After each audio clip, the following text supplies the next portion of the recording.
शाम का समय था। ऑफिस से घर आने के बाद पिता फिर से ऑफिस की फाइल में उलझा हुआ था। तभी उसका 5 साल का बेटा पास आया और बोला, पापा, क्या मैं आपसे कुछ पूछ सकता हूँ? हाँ, पूछो, फाइल से नजर हटाए बगैर पिता ने जवाब दिया। आप 1 घंटे में कितना कमा लेते हो? बेटे ने पूछा। इस अजीब सवाल पर पिता को कुछ गुस्सा आया। उसने जवाब दिया, तुम्हें इससे क्या मतलब? क्यों बेकार के सवाल पूछकर मेरा समय खराब कर रहे हो? देखते नहीं मैं काम में बिजी हूँ। पापा, मैं बस जानना चाहता हूँ, प्लीज बताइए ना, आप 1 घंटे में कितना कमा लेते हो? बेटा जिद करने लगा।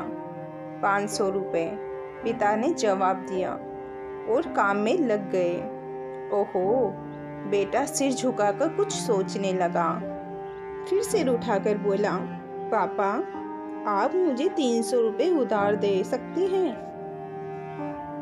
यह सुनना था कि पिता का गुस्सा बढ़ गया। वह बेटे को झिड़कते हुए बोले, अच्छा, तो तुम इसलिए मुझसे मेरी सैलरी पूछ रहे थे? तुम्हें खिलौना या कोई फालतू सी चीज खरीदनी है?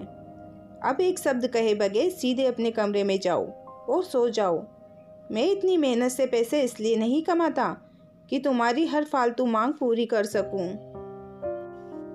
बेटे का चेहरा उतर गया। भारी कदमों से वह वहां से चला गया। पिता कुछ देर तक तो बेटे की बात पर नाराज रहे, फिर काम में लग गया। काम खत्म होने तक उसकी नाराजगी भी खत्म हो चुकी थी। अब उसे बेटे के प्रति अपने खुद के व्यवहार पर दुख होने लगा। वह सोचने लगा कि हो सकता है बेटे को सच में किसी जरूरी चीज की लिए 300 रुपए की जरूरत हो। वो वैसे भी हर समय पैसे नहीं मांगता। वह बेटे के कमरे में गया। देखा, बेटा बिस्तर पर लेटा हुआ था। उसने पूछा, सो गए क्या? बेटा तुरंत उठकर बैठ गया और बोला, नहीं पापा, मैं जागा हुआ हूँ। बेटा, मैं काम की वजह से परेशान था और मेरा काम का गुस्सा तुम पर निकल गया। मुझे तुम पर गुस्सा नहीं चाहिए था। ये लो 300 रुपए, तो उस समय तुम मुझसे मांग रहे थे। पिता बेटे के पास बैठते हुए बोले। थैंक यू पापा। बेटा चौंक उठा। 300 रुपए एक तरफ रख उसने अपने तकिए के नीचे कुछ दबे हुए नोट निकाले और उन्हें गिनने लगा। यह देख पिता को फिर से गुस्सा आने लगा। वह गुस्से में बोला, जब तुम्हारे पास पहले से ही पैसे थे तो तुम और पैसे क्यों मांग रहे थे? क्योंकि मेरे पास पूरे पैसे नहीं थे पापा, अब है, बेटे ने मासूमियत से जवाब दिया। पापा, ये लीजिए 500 रुपए। क्या इससे मैं आपका 1 घंटा खरीद सकता हूँ?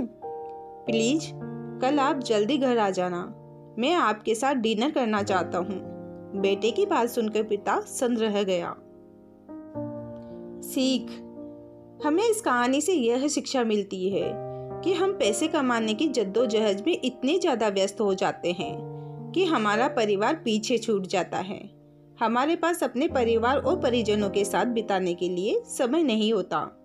समय धीरे धीरे हमारे हाथों से फिसलता जा रहा है और बीता समय कभी वापस नहीं आएगा।